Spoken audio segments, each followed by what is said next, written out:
Just one question, Mr. Chairman. Because I will be leaving shortly, I will be meeting all your wives. Spouses. Because there will be an oath-taking of the Spouses Foundation of the Senate. But speaking of the Senate, tatanungin ako sigurado ng mga asawa nila puro mga senador ang binabaril Bakit ba, ano ba yung I want to clarify, Mr. Engineer Hernandez. Ano ba yung sinasabi ng abogado mo merong 6 na senador kang babanggitin? Ano ba yun? Your Honor, ang banggit niya po siguro yung laman po ng computer ko. Actually, may mga congressman po na nandun na hindi po senador yung laman nung computer ko. So fake news yun, ha? May 6 na senador na nunumbrahan mo daw. Mga congressman yung nasa computer mo. Yes, yung nasa computer ko po, congressman po. Okay, thank you. So fake news nga. O naligaw si Raymond. Diba? Anyway, basta yung ating media, ingat naman tayo sa mga fake news. Kanina umaga, may napanood na naman akong fake news tungkol sa sarili ko. Hindi ko alam na nangyari yun Mr. Senate President, I agree with you kasi maraming mga insinuations, nabanggit, Senator Sherwin Gatchalian, Senator J.B. Ejercito, kung sino-sino na lumalabas na pangalan. That's why we need to clarify kasi ikaw ang kinukote nung lawyer. And nasa national news ito So in fairness to our colleagues, na hindi naman talaga nabanggit at wala namang katibayan, babanggitin na nakabitin at ikaw ang reference, the Senate President has to really clarify this matter. Because this is a sensitive issue. Hindi ba? Imagine, Senate Finance Committee, biglang sasabihin ng lawyer mo na, of course, he did not name names, pero may mga insinuations na sumunod, binabanggit yung mga pangalan. So for the record, Engineer Hernandez, hindi totoo yun? Hindi po, Your Honor.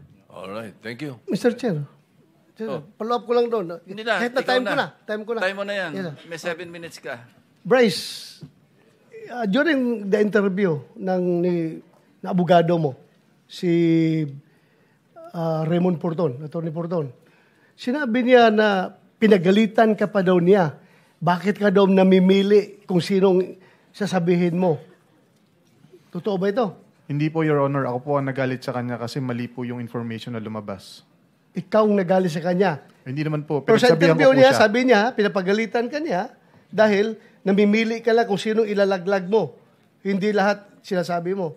Hindi po, Your Honor. Ako po nagsabi kay Attorney Fortune na wag naman maglabas sa information na wala pa naman tayong ebidensya. So sa ngayon, pinalitan mo na si Atty. Porton o siya pa rin?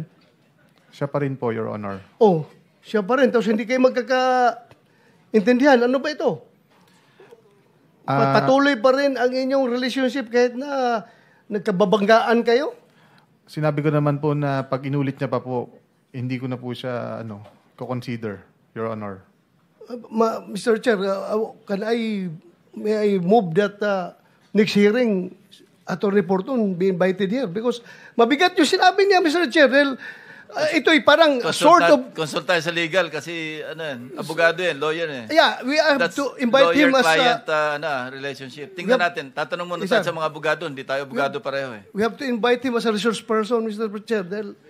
It's like a sort of Damocles hanging over our heads. Pag sinabi niyang gano'n, dapat pa klaruhin ninyo. It can be anybody. Pwede ako, pwede siya, pwede si Senator Risa, pwede si Senator Bam. Dapat maklaro ito. Kaya sana maimbitahan si Atty. Porton. I got the feedback. That's confidential yun. That's attorney-client privilege communication. So, pero bakit niya sinabi sa media, Mr. Chair? Ikaw, hamonin mo na lang. Wag na dito. Thank you, Mr. Chair. Salamat. Pero Mr. Chairman, yung kliyente na mismo, dinideny yung sinasabi ng kanyang abogado. No? So... Sige, Mr. Chair. Thank you for watching. Don't forget to like, share and subscribe for the latest hot news of the press.